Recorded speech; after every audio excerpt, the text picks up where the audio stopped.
Hello and welcome to this week's episode of Conversations with an Investor.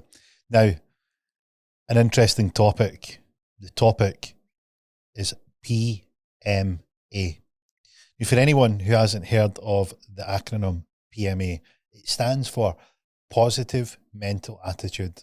And it's one of the things that if you can harness this power, you will notice some significant changes in your life.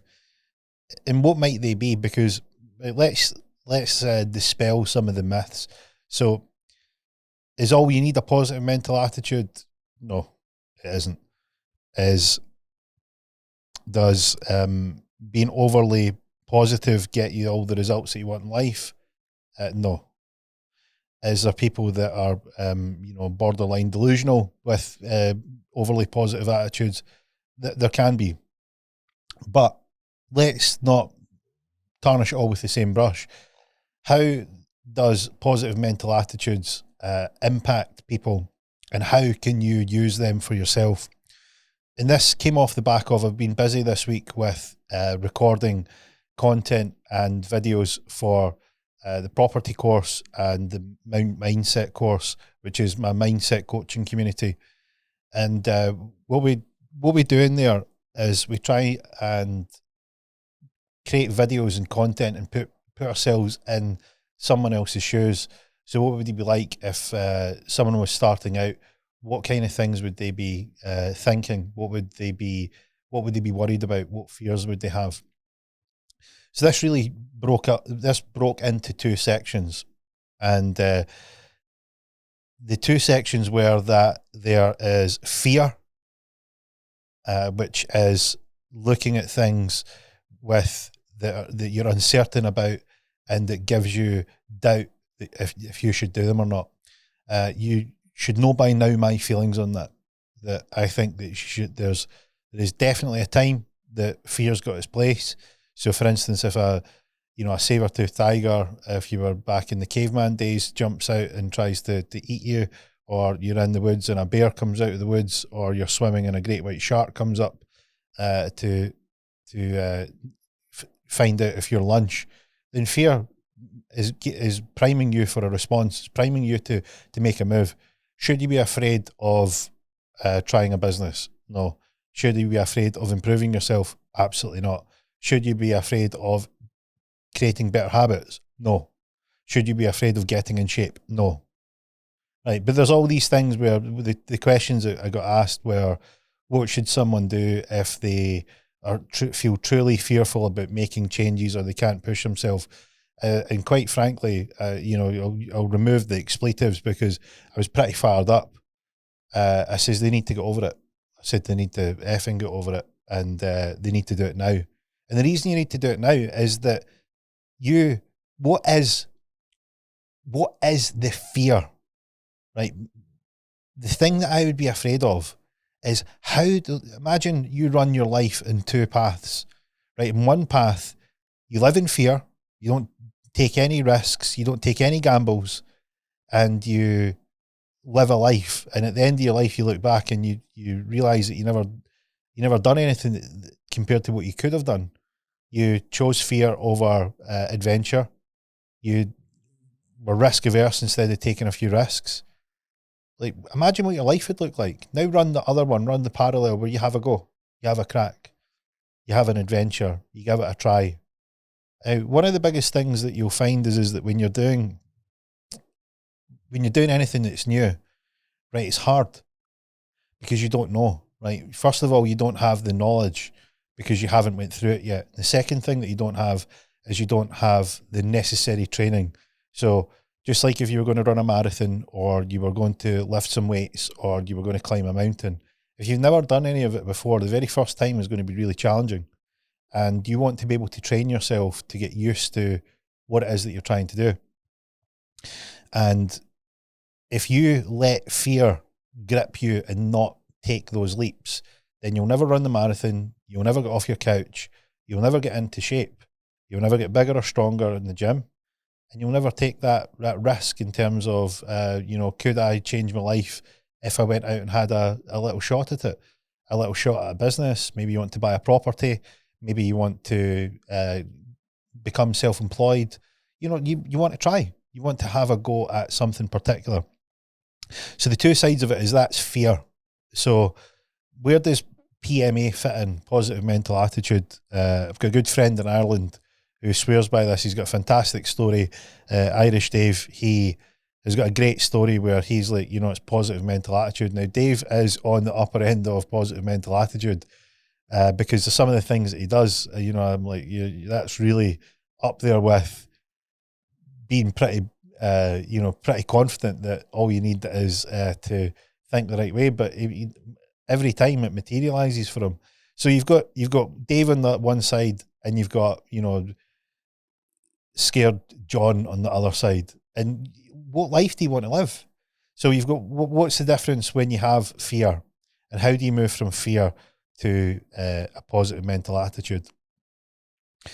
So taking aside the people that are, you know, clearly have their own concepts about what positive mental attitude is, it made me think about, you know, I remember being brought up as a kid.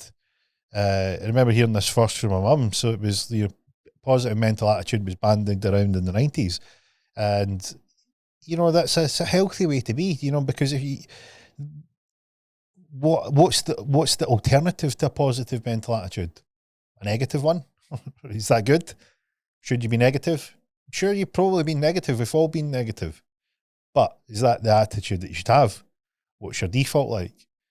Given that you're going into a situation, right? If you ever went into a situation repeatedly and you've went into, say for instance, you went to your work, right? And you go into your work with a negative attitude. How's your day pan out? You go into your work with a neutral attitude. You're neither up nor down. How's your day turn out? Probably just mediocre. You go to your work with a positive mental attitude. How does your day turn out? Well, your energy and your mindset will influence others. And if you continue that positive mental attitude, you're going to get more better results than you would do if you were in a negative attitude. So call it serendipitous or fortunate or providence or a higher divinity. But I was working pretty late and I came across a spectacular video. Now, in the next episode, I'm planning to do a book review of the famous hypnotist Paul McKenna. So looking to get confirmation that he's happy with me to do a book review in his new book. I'd like to do it because some of the things that we're going to touch on, Paul McKenna's material is exquisite at it.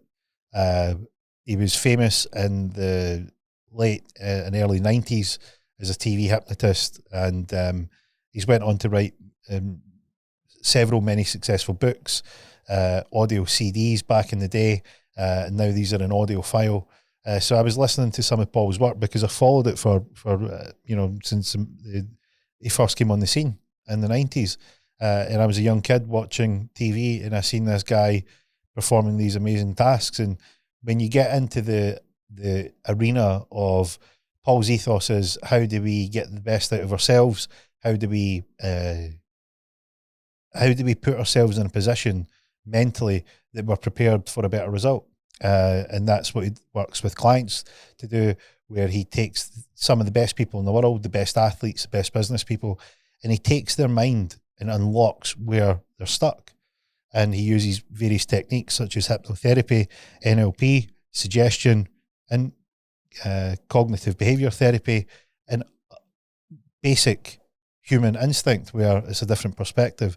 But he's got all this wisdom and knowledge over the years of doing it, but he's been very successful at it. Now, before Paul McKenna was on the scene, one of the first books that I read back in the day was a book called Think and Grow Rich. And it was written by this chap here called Napoleon Hill. Not this one, because this is Napoleon Bonaparte. For the listeners, I'm pointing to two pictures. One is the famous military strategist Napoleon that you all know, the French general. I think he was general that was exiled to St Helena, which is a British territory right at the bottom of the Atlantic Ocean. It's one of the most remote places in the world, and he was exiled there. So Napoleon Hill, we'll go through here because he wrote a few books, some of which I've only spotted now, and I think it'd be worth a read because I enjoyed The Think and Grow Rich. There was another book from around the same time that was written by an author called Dale Carnegie. It was called How to Win Friends and Influence People. And I remember enjoying the Think and Grow Rich. So even though they were written around the same time, just the language in terms of the way the grammar and the way that the wording was much more appealing on the Think and Grow Rich than it was to How to Win Friends and Influence People. Maybe it was because I was young at the time, and reading an old book with that style of language it took a bit more concentration than I expected when reading a book. Both really, really good books, and I believe that the How to Win Friends and Influence People have got a modern day sort of updated grammatical version. But back to the Think and Grow Rich. Napoleon Hill had written this book, and I remember this book. So how does it all tie back to a guy writing a book in 1937? Paul McKenna, the hypnotist and famous author. How does that tie into where you are just now with, you could be whatever the challenge it is that you want to face. If you have any sort of doubt or fear or any thoughts about that are holding you back, how does it all tie in? Well, one thing that I would urge all of you to do, and I'm going to put a link into this channel on the show notes. Now, the two guys over at After School, so this is a channel here called After School on YouTube. It's After and School spelt with a K, so it's SKOOL. Now, the two guys are behind this. I've spoken to them before, and they're tremendous artists. They find great content, and they will draw the illustrations out in their videos. So their freehand drawing isn't AI or tools or anything like this. They're using like felt tip pens and creating stunning artwork to give you an illustration of the audio or the text or whatever it is that is being explained. It just makes it such a visually pleasing way to see something that you would maybe otherwise only see in a book. Particularly for myself, some people are more audible, some people are more visual. I'm very, very visually strong, so I like to see things in pictures, and After School nails it out the park. And the variety in this channel is so wide that there's been videos that are very specific to mindset, investing, how to improve yourself, self-development, great philosophers, all the way to things that myself and my sons watch. And I've got 3 sons, all different ages, and there's a video in there that would appeal to them all. So check out After School. They've got a pretty big channel, so a few more subscribers won't do any harm. The guys are absolutely smashing it out of the park, and I think I know why. Because when you open the video that they have, you'll see here that they have just a phenomenal way of putting the stuff across. Serendipitously, guess what was on there? As I was working late last night, I've just finished a marathon session of mindset content and so on, and the topic that was discussed was, how do you get over the fear? How do you combat and eliminate the fear? What processes do you use? Now, my answer was, I don't have any fear, and I don't own a morsel of self-doubt, because the greatest fear to me is not doing this, right? Not in a outward sense. I mean, very, very inwardly. Inwardly, it's like, what is the risk? Like, if you ask yourself, you shut the door, right? Nobody's around, the lights are off, and you sit there and you think to yourself, am I afraid of giving this a try? And what would my life look like if I tried this? Just imagine what your life would look like if you attempted this goal or adventure or business or investment. What if you succeeded? What if it worked? What would your life look like then? How would you feel about yourself? How would people see you? How would your friends and family talk about you taking that incredible leap and pushing through, building resilience, building that endurance, the determination? Imagine what that would be like. And what I would say is the greatest fear is not doing that. The thing that you should be afraid of is not trying, because life is full of these adventures that you can take. Now, you'll have heard the expression, if it was easy, everyone would do it. And that's true. And that's exactly the point, that the great things that happen in life are you going through struggles, and not just struggles in terms of external factors that have been landed on you, or have been a surprise, or they've came out of the blue, but also struggles in terms of you've started an endeavour and you've wanted to see if you can improve, strengthen up, toughen up, endure, make it to the end, complete something. That's struggles as well. And those struggles are good because they make you stronger. If you look back at your life, every single thing that has made you stronger is had resistance. So it's been tough situations. You've not had the money. Maybe people didn't believe in you. Maybe you didn't believe in yourself. Maybe you were your own worst enemy. But you managed to find a way, right? And if you want a structure of doing this, we're building this in the mindset community. There is questionnaires that will be sent to you. You can fill them in. We'll email you your answers back. We can fill in your planner for you. And it's all part of finding out what it is that you truly want. And it's about finding a way that you can go and feel more confident, become more determined to be laser beam focused on what it is that you want to get from yourself and what's possible. Just imagine what if it worked? These are the things where we want to take people who have that. Now, there's people out there that don't want these types of things. There's people that are just quite happy with what they've got. That's okay. If that's all you want, then great. But if you are out there and you want a little bit more from yourself, not just the material things, you don't need to want cars and houses and cash and wealth. It can be things like a challenge. It can be, maybe you want to lose some weight. Maybe you want to just improve yourself. Maybe you want to build on your self-confidence. Maybe you want to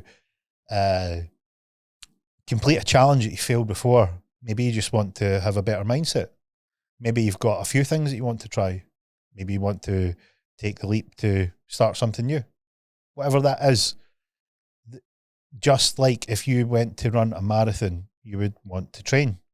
The best way to do it would be to prepare. The best way to prepare would be train, because what you're doing is you're going to be getting your body to do something that is going to be hard on it. And if you prepare your body, then you can then have a much better result. It's much easier on your system. Same with if you went to the gym and you wanted to get stronger. That first day that you go into the gym, you're not going to pick up the heaviest weight in there. You're going to start at a lighter weight and you're going to build your way up. Well, the reason that you do that is that you're gradually building the resistance. What happens is you build that resistance, you get stronger, and then you come back and you can push more, and then you get even stronger again, you come back and you can push more. That happens over 8, 10, 12 weeks, and you can continually do that. So where do people do that for their mind? Where's the mind gym? Where is it? Well, this is why we're creating it, because there's lots of pieces out there that can help you do it. Where's the complete set? Where can you do it? And that's what we're building in the coaching community, is a place where we can extract all the goals out of you and create a template that can get the results that you want. Now, back to Napoleon Hill and why positive mental attitude plays a big part in that, is in this video on After School, it goes over the Napoleon Hill's book and principles about the habits of positive people. And he puts down 20 habits of a positive mind. So let's take a look a little further into these, and I'll explain how I've seen these in myself. Maybe I've used them before, maybe I've seen them in other people. So let's take a look. So one of the greatest powers that you can have is this first one. And Napoleon prefaces this introduction with, you're going to get close to the keys of mastery, and we're going to show you how close you can get, and by the end you're going to know what the keys are. And that overarching thing is a positive mental attitude, a positive outlook. So number one, learn to adjust yourself to other people's points of views and difficulties. Be like water. Don't get into arguments about trivial matters. Now, straight off the bat, how many of us have done that? I can put my hand up and say, absolutely. I have not only argued about trivial matters that didn't mean anything, didn't come to anything, and also, if one of the things that I had to work very, very hard at was to understand someone else's point of view. So anyone that knows me from my younger years, I was, the hotshot maverick, sort of bullheaded flame of a individual that just sort of went at things, at Mach 3 and couldn't see anybody else's perspective. And it was one of the shifts that I had to make, because I realised that it would make a big difference. And it was amazing to see this as one of the big parts in Napoleon Hill's list. He goes on to say that he interviewed the top 500 most successful people in the world, and these are all the traits that they had. And it's weird looking back. I don't know if I've read this and started to work on it. I remember a guy, we had Derek Finlay that was on the podcast. He is one of the greatest knacks at reading people naturally. So Derek will tell you himself that he's not particularly academic in the sense of academically intelligent, but to think that he lacks intelligence would be a big mistake, because he has certain innate skills that he doesn't really understand where they come from, but he has them in spades. And one of the things that he was able to do that I could see was a massive chasm between his ability and my lack of that ability, was being able to understand others' points of view or to read a situation. Hands down, for one of the best that I'd seen at doing it in my younger years. It was a skill set that I developed, and what this gives you is it gives you, think of perspectives. So if you have only your perspective, you're only seeing it from one angle. If you have multiple perspectives, you don't need to agree with them all, but what you can do is you can see things that you wouldn't otherwise see. And remember that things like pride and ego are what gives us blind spots. So if you can subordinate your ego and put aside pride and just very pragmatically take in other people's perspectives, then you can then get a feel for other things that you couldn't see and other ways that you can look at things. And that can never be a bad thing, because you can still do what you were originally going to do if you think it's the best course of action. But if you can take the other points of view into account and see if there's anything that you can improve, that's a magnificent skill. One of the other things that comes with this is that when you're building relationships, I would say personally, one of the biggest key things that you can do to develop a relationship is have the person that you're interacting with, if they feel heard and listened to, even if you don't agree, you will instantly build rapport, because at least you've heard their point of view. You may not agree with it, but they're not being disregarded. And that ability of building a relationship, that listening and that ability to see other people's points of view is a superpower. And I'll reference a video that I seen on, I think it was Lex Friedman's podcast. It was an ex-CIA spy, and Lex had asked them what was the number one skill people should do. This was it. Understand perspectives from other points of view. So there's a CIA operative, Napoleon Hill. I'm not putting myself in that bracket, but I personally have had the experience where I had massive benefits of it.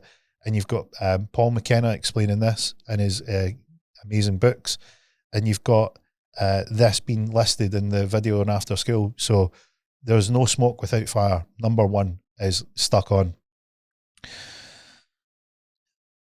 Establishing a system to condition your mind in a positive manner at the beginning of every day.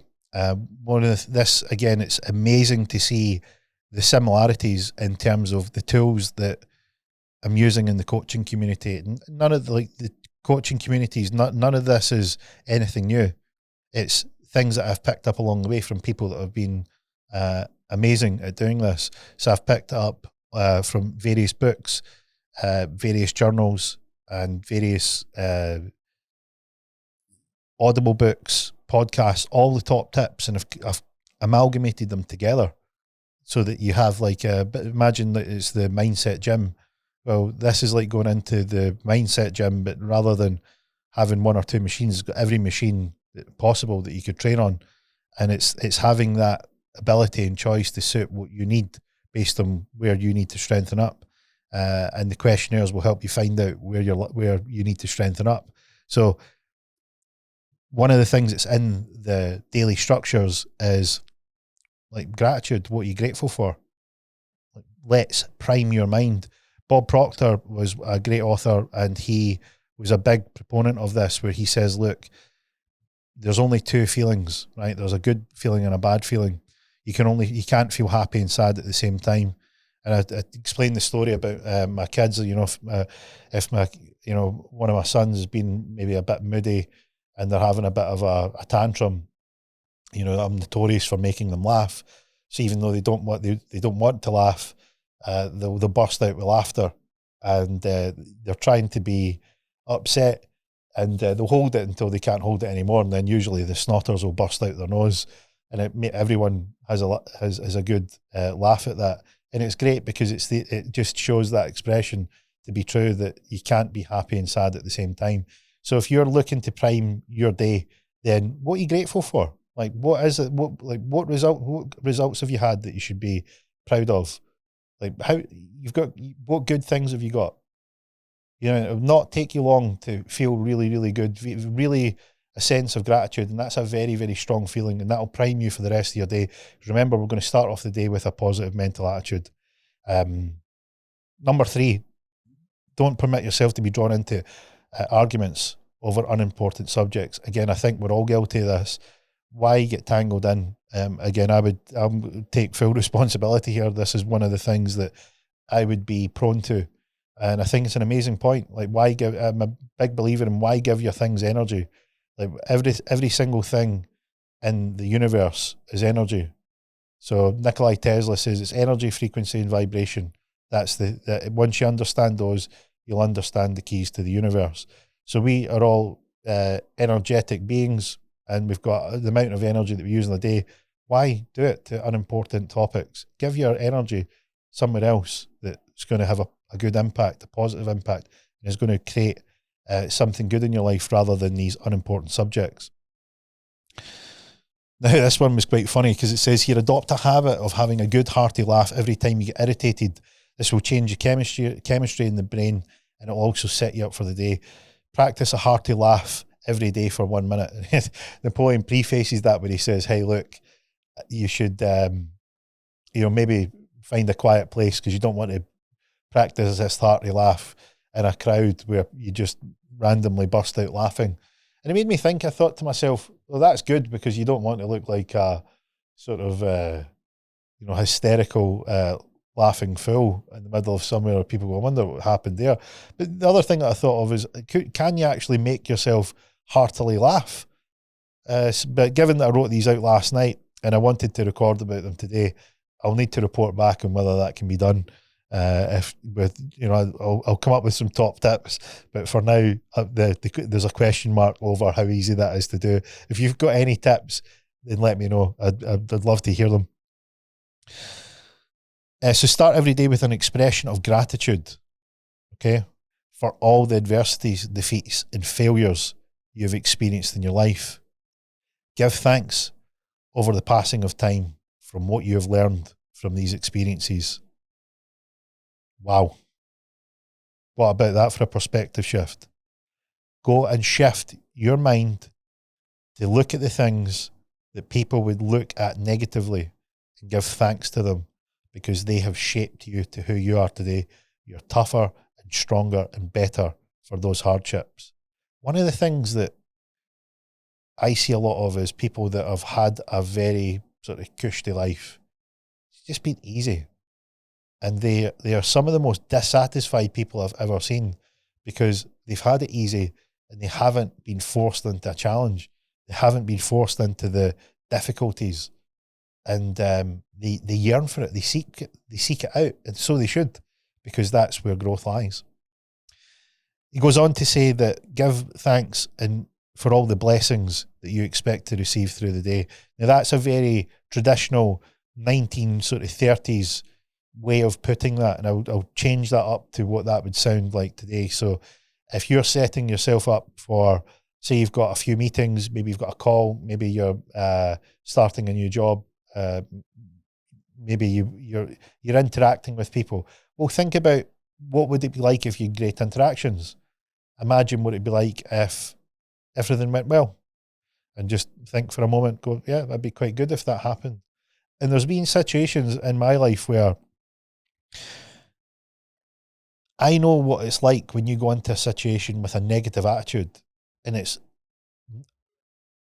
a lot of that, a decent portion of that is how I am. So I can't blame the whole situation on something outside, because I haven't prepared for the thing inside. And this is where I think it's really, really important that you should maybe give this a bit of thought.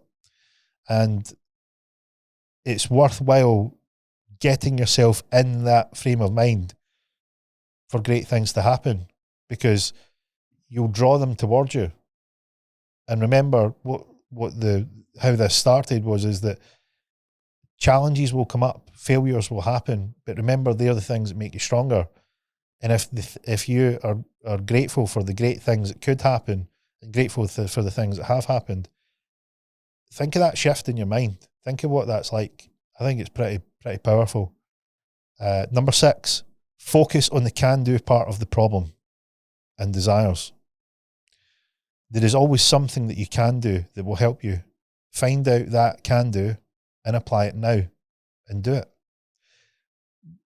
So I discussed this at length. It'll be on the mindset community videos. And I discussed this at length about people that have, it's blaming outside factors. So what can you do when things are outside your control? Well, the easy answer is nothing. There's nothing you can do about the things you can't control. You can't control the weather.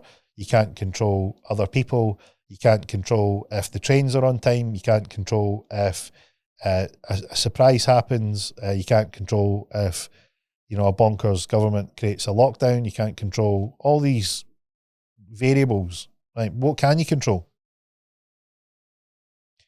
You. You can control you. So don't give your energy and your time to the things that you can't. They'll be what they'll be. Give your energy to the things that you can. And that's where your focus and your attention should be. And you should do that not for just the problems, but also the goals that you want. Also the things that would make a material impact in your life. What can you do? And you should work on them. And number 7 is a word that you may not be familiar with. Learn to transmute all unpleasant circumstances into immediate action to become a more positive mental attitude or a more positive approach. So transmute, for anyone that's not familiar with the word, means to change a form of energy into another form of energy. So like, let's say you were angry, as an example. Let's say you were angry and frustrated. You could transmute that energy into a training ride, or going out a run, or going and training in the gym. You're taking that emotion that generates an energy, and then putting it to good use. So don't let it fester. Go and get that out your system. Something happens to you chemically because there's a stress response. I'll need to jog my memory, but this is off the top of my head, that there is cortisol that's released into the blood in reaction to stress. So something happens, you get stressed, this cortisol is released, and that chemical lingers out. That lingers in your body. So you want to release that from your body, and the best way to release it is physical exercise. So train. I remember reading a book called Release Your Brakes. Tricky book to read, but very, very good. there was a piece in there that said, there was a part in there that says, you had to get a pillow and you had to hit it as hard as you could 15 times and then say, how did you feel? And what would happen was is that if you had a situation where you felt stressed or you felt a cortisol build up, you were doing an activity to release that out of your system. You were getting that stress chemical out of your body because it would be used up. Because what happens with stress is that stress, that stress hormone prepares you to take action. So back in thousands of years ago, when we were out foraging for food as a species, that stress hormone was there to make us react to something that was a danger. So that primed our body to take action. And if in today's day and age, we're not running away from saber-toothed tigers or bears or woolly mammoths stampeding over us. But the instinct is still within us. So that reaction then was there to then have us take that step. And if we don't take the physical step to expel it or to use it up in the body, then it will linger. And we need to find a way in this modern world to expel it out of the system. And a great way to do it is to transmute it from one thing to another. And the greatest one that I can think of, and I think you should institute in your life, is physical activity. Number 8, recognize that everything you experience in your life reminds you of the strength that you have gained during your struggles. So we touched on that earlier. Remember that in difficulty and in discomfort is where growth is. So seek discomfort. Another great YouTube series, that's actually their logo video channel, is called the Yes Theory. Some of the material can be a bit cheesy, but I think the guys do a great job. They go around seeking discomfort, and the idea is that they put themselves in situations where they're testing their limits, and their strapline is seek discomfort. And I think that's a really, really good strapline. I think that's something that we should all do. We should all do something that challenges us every day, and it doesn't need to be big, it can be small, but test yourself, because that's where your strength comes from. Look upon your life as a continued process of education. Always be alert to gains of wisdom. So the number one thing that I would say that people don't do in their adult life is continue to learn. I have perpetually learned my entire life. I've had sort of lull periods where I've maybe been distracted, and I noticed it. Like, I noticed how much more exhilarated I felt when I was learning something new. My wife worries that my brain, she doesn't know how all the things fit inside my head, and I don't have an answer for her. I don't know how they do, but I think it's when I understand the makeup of the brain, these neurons are connected through neural pathways, and my understanding of them from the super duper scientists that have explained it is that these connections, when they're made, they strengthen. So the more you use them, the stronger they become. And I like analogies. So the way that I explain it to people who maybe don't understand neurons and neural pathways is, do you remember if you ever walked through the woods when you were young and you walked through a trail, and the more that trail was walked on, the more defined that path would become? Well, that's like the neurons in your brain. So continually using your brain and continually learning is going to strengthen those neurons, and the more connections that you can make, you're going to use this supercomputer that exists between your ears. So make sure that you're finding something to learn about. Number 10, guide your life to find your balance within becoming patient and self-improving, which many will improve the way that you interact with others. So having a balanced life, if anyone's familiar with the Wheel of Life is a diagram that you fill in. You measure, 5 to 8, usually 8 parts of your life, and you score them based on how well you're doing. So things like, mental fitness, physical fitness, finances, family, social life, education, spiritualism, religion. You know, you can have whatever suits you best, and you can score them. And the idea is that you draw them on a circle, and your score will determine how round that circle is. And the idea is that the more round your wheel is, the more balanced your life is. And you can very, very easily see. We'd done this practice in the mindset community where we measured people's wheels and they looked nothing like a wheel. You know, they had these huge jaggy points where they were doing great, and then this sharp decline where they were doing nothing, and then this other bit where they were doing okay, and then this sharp reduction where, you know, they just completely lost focus. I'll get round to it. And you go, this looks nothing like a wheel. And it usually reflects in their life where you go, well, you know, it's no surprise why you don't feel happy, or you feel stuck, or you feel that you're not getting the most out of life. So seek to find balance, because your life is not any one thing. There's many things that are in life, and it's a great adventure. So make sure you find the balance. You know, go and climb a mountain, get out in the fresh air, arrange to do something with friends, go and do activities that you can train physically, whether that be in a gym or you go out. You know, I personally like going out riding my bike. We've seen some of the most amazing scenery that I would have never otherwise seen if I hadn't been on that bike. It's just a great way to reconnect with what we're about. We're built to move. We're built to be in nature. We like to exercise, and it's great being on that edge. So find that balance and seek it out, because when you do become more balanced, you're just going to find your life, it just runs so much more smoothly. And we can be guilty of chasing a materialistic dream. That's great, right? But don't leave everything else behind, right? Because you can have all your dreams and have a balanced life if you set it up properly.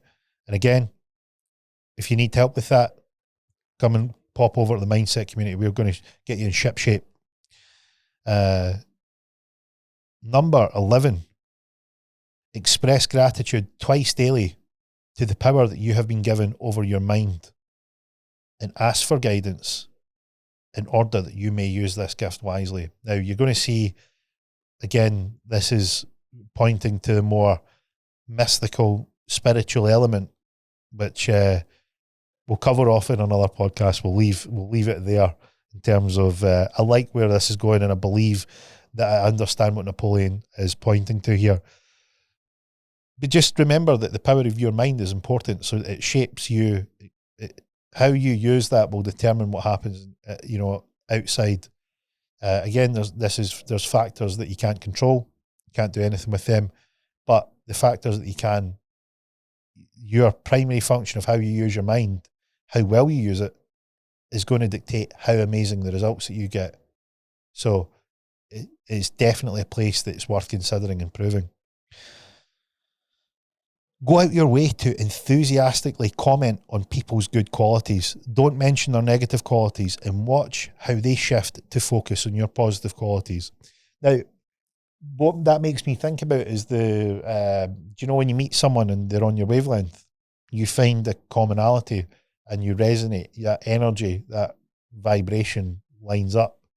And what Napoleon's doing a little bit more of is pointing out what that means on a surface level, where like focus on the good things, right? Because they'll focus on your good things, and that reciprocates. So that helps you build rapport and relationships with other people. And on the flip side of that, because there is always a flip side of that, it says treat all criticism, and this is to you, as a self-examination to find out how much of it's actually true and justified, and work out how you can improve these for yourself. So if someone's being critical of you, there's some negative feedback, is there good information in that? And if there is, what can you do about it? So I think that that's a nice polarity between focusing on the positive and how do you deal with the negative. Excellent work. Number 14 was a powerful one. It was one sentence here. It says, do not accept what you do not desire. Passive resistance. And in the video, Napoleon points to a famous, I think he was an Indian chap, and he just resisted the entire British army and says, you know, I'm not going to accept what it is that you've suggested. Think of that in life. Like, how many things do you do that you just go along with that you probably don't want? Remember what I said, you've got a specific amount of energy and you should apply that energy to the good things in life. The good things, you know, not just easy things, but things that are going to get you the most out of you. So remember that you do not need to accept things. Number 15, remember about worrying that you have two kinds of circumstances. Now, this is great. We touched on this earlier. You have two kinds of circumstances, one in which you can do nothing about, and the second in which you can do something about. To the first, use passive resistance, and to the second, do something about it. So what does that mean? It means that, right, you can't control the things that you can't control. And if something happens that you don't like, you don't need to accept that. Passively resist it. But focus on the things that you can do something about, and then make your energy and your effort there, because it will dramatically change your results. Number 16, keep your mind eternally engaged in the thinking of which you desire most, your major purpose. Wow. Now, the feedback that I would give you from some of the questionnaires that have been filled in is that most people don't know what their major purpose is. Most people couldn't even get in the ballpark of it. They can tell you the list of the things that they don't want, and they can give you loosey-goosey terms about what they do want. This is the power of why you should go through the process of finding out what you want. And as I've maybe alluded to, in the mindset community, there is a list of questions that are in questionnaires that will go digging deep. If you last the course to see it through, you will find what your major purpose is. And the whole point is like training. Remember what I said, it's not a one and done setup. So you keep coming back and you evolve, and you keep coming back and you evolve, because what will happen is what you think you want, it'll change up. And maybe it's exactly as it was, maybe it needs tweaked, maybe it's something completely different. But you going through that process of refining and refining and refining, doing the work, doing the training, you're going to find your major purpose. And then once you know what that is, keep your mind on that, because you'll be drawn towards it. Number 17, if you ever are in the situation that you feel sorry for yourself, go and find someone who is worse off than you and proceed to give them help. Make this a habit. Is what you do for another, you do it unto yourself. So what he's pointing out there is that the gift that you give someone else is a gift to yourself, because you've been fortunate enough to provide them help. And it will shift your perspective from feeling down and out on your own point of view, and shift it to you've actually done something. You've improved someone else's life. You've helped. Can't begin to tell you how powerful that is. I make a point of never publicising the things that I do to help people, unless it comes up in stories, mainly because it's a very internal thing. Like you know, helping, it's nice to help someone out, and it like the other side of that coin is there value in sharing something? And absolutely, I've shared causes and things that I think's great, fundraisers and that stuff of that nature, and I think that's got its place. But there's the internal part where sometimes you just do good and you don't look to seek anything back in return. Life's got a really funny way of rewarding you back. So if you feel down, go and help somebody that's less fortunate. Kick a little bit of your good luck down the road, pass it down to them, and watch how you light them up. Watch how you can be that little thing that they needed to just get them back on the path. So definitely make it a habit. Number 18, emulate those who you admire, people who you respect and look up to. Great people are hero worshippers. I think that would have a varying point of view, but I understand where Napoleon is going with this. The quote that I had in my office on my wall for years was, hang around with better people, their habits will rub off on you. And it was then always reminded me of the quote, always be the dumbest person in the room. So you didn't want to be the smartest person in the room because you were in the wrong room. unless you were holding a seminar or something like that. But there is some exceptions. But the idea would be that if you were around better people, their habits would rub off on you. You would pick up skills that they have. You could emulate them in some way. And I don't think that's a bad thing at all. So for those of you that might feel that that's doesn't sit well with you, I would urge you to maybe give it a try and see it in action. I think you will definitely like it. So number 19, cultivate your tone of voice so it sounds almost musical. Your words have a pleasing musical sound. Your voice is the window to your soul. I would suggest recording your voice and work on your tone. A friendly sounding voice will pay off. I recently put out a post about, again, you couldn't beat the timing of this because I put a post out a day and a half ago before I seen this, and it was what makes, like, could you be a podcast guest? And there's lots of people out there that would love the idea of going on a podcast, but they maybe have some reservations. So, like, what are the reservations, and should you really be worried about them? And the reality is no. As long as there's a good host and you can have a good conversation, there's nothing in the way. And it's important when, like, you don't know, your story seems uninteresting to you, but you don't know who you're influencing. You don't know who needs to hear that story. You don't know who is going to get a real boost of energy, or a piece of magic will come from that they needed. And that's the power of podcasts, is that we have this way of having a real conversation. Some of them are scripted and some of them are a bit, clinical, but I think the majority of them are pretty authentic. It's about as real as it gets, a real conversation. And a good host will make you feel comfortable. And how does this come back to tone? I remember when I started doing recordings, and I was recording the first sort of videos, I was getting everything wrong. I was mumbling my words, I was fumbling over stuff. So, like, it happens to the best of us. And the only way to improve that is to use Dale's comment. He said, just get the reps in. And one of the things that comes when you get the reps in is you get comfortable in how you sound, how you come across. You can spot things that you want to improve. And I think that Napoleon's on a winner there. Napoleon Hill's really, really got that dialed in. Sounding good is a really, really, really good tip. And think of the people that you communicate with. How many people give you a call to speak to you? Like, if you're enjoyable to talk to, you'll have people that feel that energy from the way that you sound, whether it's speaking to your kids, whether it's speaking to your partner, your husband or wife, mum or dad, family members, and so on. If you have a great way about you, you're just going to get into better conversations.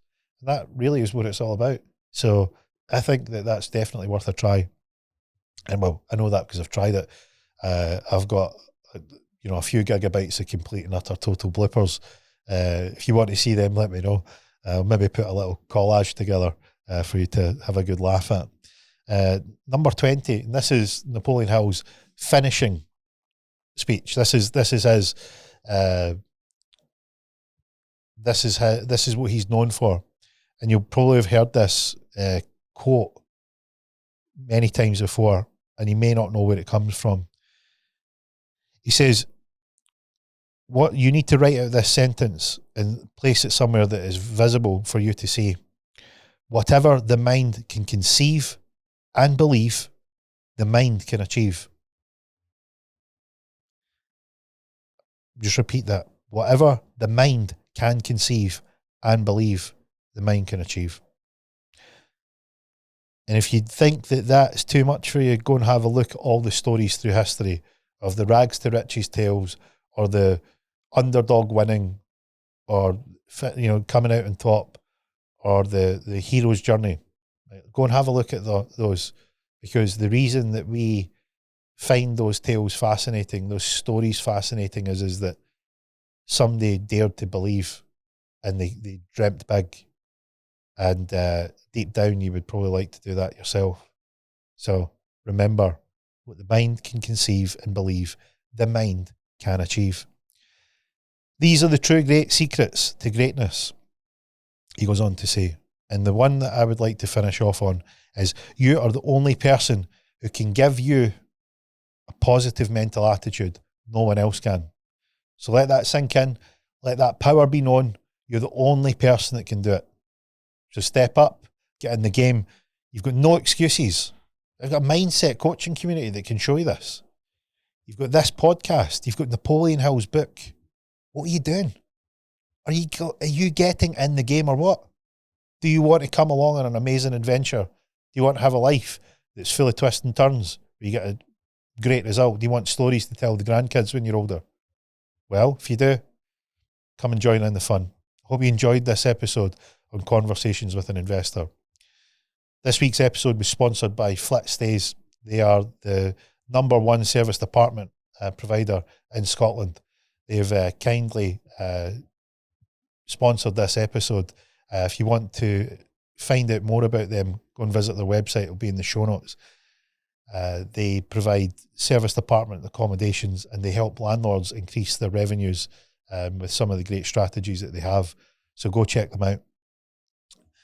If you want to follow me on all the social medias, you'll find me on Instagram, Facebook, Twitter, YouTube, TikTok, Conversations with an Investor. If you fancy getting in the game, come and join the Mindset community. Visit my website at geomcnee.com. The launch is happening. We're going to be beta testing imminently. We're ready to go. Come and pre-sign up now. Send us your email. We'll start the ball rolling. Get in the game. From me this week, that's a wrap.